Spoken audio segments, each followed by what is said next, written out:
Hello everyone. तो आज हम लोग स्टार्ट करेंगे एक नया टॉपिक जिसका नाम है एडेनोमायोसिस। ठीक है। एडेनोमायोसिस एक ऐसी कंडीशन होती है जिसमें कि एंडोमेट्रियम का इन ग्रोथ जैसे कि ग्लैंडुलर या स्ट्रोमल कंपोनेंट जो है वो डायरेक्टली किस में हो जाता है, मायोमेट्रियम में।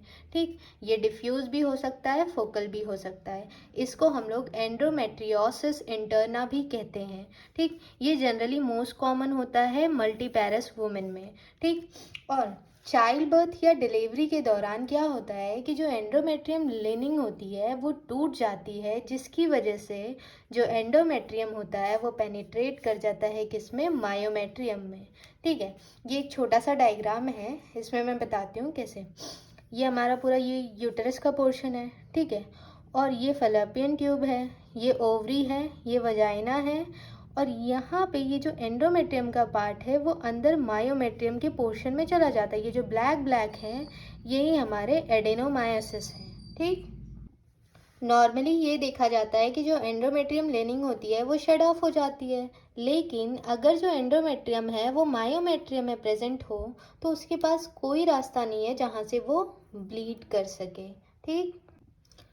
पैथोजेनेसिस देखते हैं तो हिस्टोलॉजिकली ये कैरेक्टराइज होता है कैसे, जो एंडोमेट्रियल ग्लैंड्स हैं और जो स्ट्रोमा हैं वो एक्सटेंड कर जाते हैं एंडोमेट्रियल मायोमेट्रियल इंटरफेस के आगे। ठीक है। मतलब मायोमेट्रियम के साइड। अगर मान लीजिए ये एंडोमेट्रियम और मायोमेट्रियम का इंटरफेस है और यहाँ पे ये मायोमेट्रियम है और ये एंडोमेट्रियम है, तो ये इसके आगे चला जाएगा। ठीक। अब उसके बाद हम लोग देखते हैं कि मायोमेट्रियम में सब म्यूकोसा नहीं होता है, तो जिसकी वजह से जो एंडोमेट्रियल ग्लैंड है वो किसके डायरेक्ट कांटेक्ट में आती हैं, मायोमेट्रियम के, और एक नेस्ट फॉर्म करती हैं जो कि मायोमेट्रियम के अंदर होता है। डिपॉजिट्स में देखते हैं तो फोकाई ऑफ ब्लीडिंग और डिपोजिशन और इन्फ्लेमेशन देखने को मिलता है, और जो इवेंचुअली जो मायोमेट्रियम होता है वो हाइपरप्लेसिया शो करता है। यहाँ इस डायग्राम में ये एंडोमेट्रियल डिपॉजिट है और ये मायोमेट्रियम में हाइपरप्लेसिया बन रहा है, हो रहा है। ठीक है। और जो यूटरस है वो एनलार्ज हो जाता है, और डीपर एंडोमेट्रियम में जो ट्रॉमा है वो किसकी वजह से है, रिपीटेड क्यूरेटाज, क्योंकि जो ईएमआई है, जो एंडोमेट्रियल मायोमेट्रियल इंटरफेज है, उसके टूटने की वजह से होता है। ये एक इम्पॉर्टेंट इटियोलॉजिकल फैक्टर भी होता है एडिनोमायोसिस के लिए। ठीक।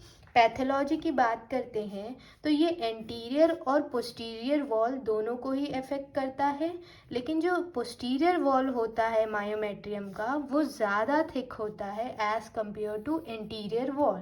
ठीक। तो इसके हिसाब से ये ज़्यादा अफेक्ट करता है किसको, पोस्टीरियर वॉल को। ठीक है। अब हम लोग आगे देखते हैं कि जो नियरली 60% जो वुमेन होती है जिनमें एडिनोमायोसिस होता है वो को एग्जिस्ट करती है किस किस पैथोलॉजी के साथ, फाइब्रॉइड्स के साथ, एंडोमेट्रियोसिस के साथ, एंडोमेट्रियल हाइपरप्लेसिया के साथ, और फॉलिकुलर ओवेरियन सिस्ट के साथ भी। ठीक है। अब हम लोग देखते हैं कि अगर जो टिश्यू मायोमेट्रियम में प्रेजेंट है एंडोमेट्रियम की, अगर उसमें खाली बेसल लेयर जाता है तो उसमें टिश्यू रिएक्शन ज़्यादा नहीं होता है। किसकी वजह से, क्योंकि वो हार्मोन के लिए रेस्पॉन्सिव नहीं होता है। लेकिन अगर उसमें फंक्शनल जोन चला गया, ठीक, तो वो हार्मोन के लिए रिस्पॉन्सिव होता है, जिसकी वजह से जो टिश्यू रिएक्शन होगा एंडोमेट्रियम के सराउंडिंग वो बहुत ही ज़्यादा मार्क्ड होगा, बहुत ज़्यादा होगा। ठीक है। अब जो हाइपरप्लेसिया हो रहा है मायोमेट्रियम में वो दो टाइप के एनलार्जमेंट प्रोड्यूस कर सकता है। पहला है diffuse enlargement of the uterus, दूसरा है लोकलाइज या नहीं तो पॉलिप इन्वेड भी कर सकता है, उसी को कहते हैं एडिनोमायोमेटस। ठीक। यहाँ पे हम लोग देखते हैं कि diffuse symmetrical enlargement of uterus भी हो सकता है, लेकिन उसमें क्या होगा, जो पोस्टीरियर वॉल होगा वो ज़्यादा थिकन होगा। ठीक। As compare to interior one. ठीक, और एक चीज़ और देखते हैं कि जो इसका यूटरस का साइज़ है वो ज़्यादा इंक्रीज नहीं करता है, वो एक लार्ज ऑरेंज के जितना ही रहता है, यानी तो हमारी मेडिकल लैंग्वेज में कह सकते हैं 12 to 14 वीक प्रेग्नेंट यूटरस। ठीक, अब फाइब्रॉइड जैसे होता है वो कैप्सुलेटेड होता है, लेकिन जो एडिनोमायोसिस होता है वो कभी भी कैप्सुलेटेड नहीं होती है उसकी ग्रोथ।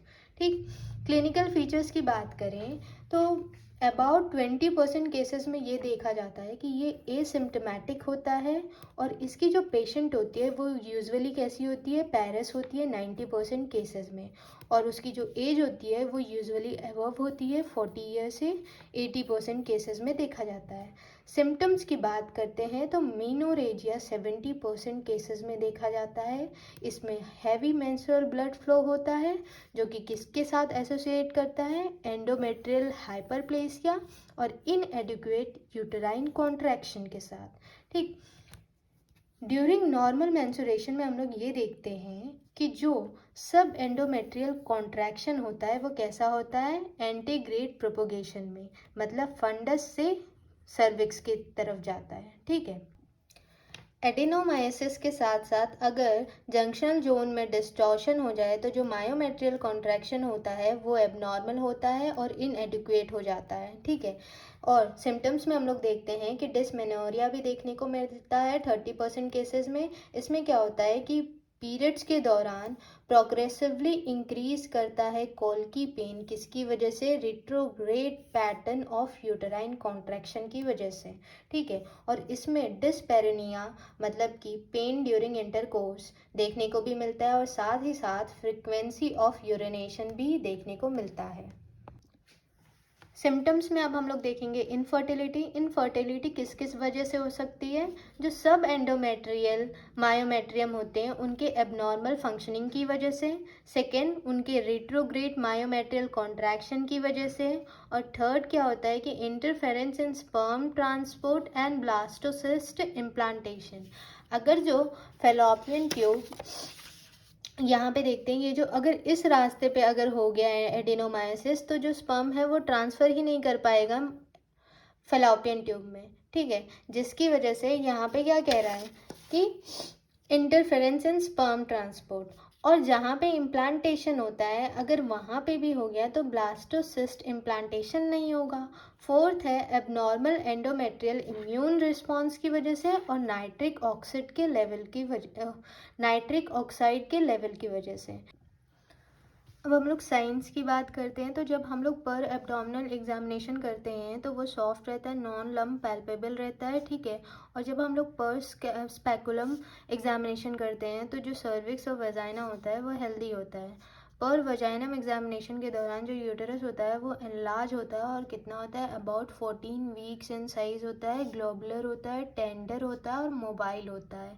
ठीक है, बायलैटरल फॉर्निसिस की बात करें तो वो फ्री होती है, उसमें कोई भी मास नहीं होता है, और नॉन टेंडर होता है, और नो पेल्विक अडहेशन, कोई भी पेल्विक अडहेशन नहीं होता है इसमें, और जो यूटेरस होता है वो सॉफ्ट होता है। जब हम लोग यूएसजी फाइंडिंग्स की बात करते हैं तो जो यूटेरस होता है वो बल्की होता है, और उसका पोस्टीरियर वॉल जो होता है वो थिक होता है।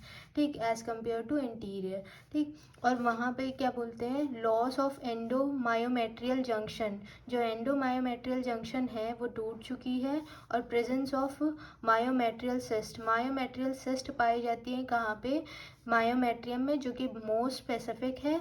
स्मॉल मायोमेट्रियल हाइपोइकोइक सिस्ट जो होता है वो हनी कॉम जैसा दिखता है अपेयरेंस में। एंडोमेट्रियल थिकनेस कितनी होनी चाहिए, 12 मिलीमीटर, और बायलेटरल ओवरीज जो होती हैं वो नॉर्मल होती हैं। वुमेन जो रिप्रोडक्टिव एज में होती हैं उनकी जो एंडोमेट्रियल थिकनेस होती है वो या तो 12 से ज़्यादा होती है या उसके बराबर होती है, तभी वो सिग्निफिकेंट होता है। ठीक, अब हम लोग नोट की बात करते हैं तो हम लोग जानते हैं कि जो एडिनोमायोसिस है उसके लिए जो एमआरआई होता है वो बहुत ही ज़्यादा बेस्ट कंफर्मिंग टेस्ट होता है, लेकिन हम उसे हमेशा नहीं करते हैं। हम उसे तभी करेंगे जब जो अल्ट्रासाउंड है वो इनकन्क्लूसिव रिजल्ट देता है। ठीक, और हम एमआरआई तभी करेंगे जब हमारा जो क्लिनिकल सस्पिशन है वो बहुत ही स्ट्रॉन्ग है, लेकिन जो अल्ट्रासाउंड है वो रिजल्ट दे ही नहीं पा रहा है कि हाँ ये एडेनोमायोसिस है तब। और 100% कन्फर्मेशन अगर हमें एडेनोमायोसिस का चाहिए तो वो हमें हिस्टोपैथोलॉजी में मिल सकता है। ठीक, ट्रीटमेंट की बात करते हैं तो इसमें हम दो केसेस देख लेते हैं। एक तो सबसे पहला ये है कि अगर यंग फीमेल है और उसकी फैमिली कंप्लीट नहीं हुई है, एक वो हो गया।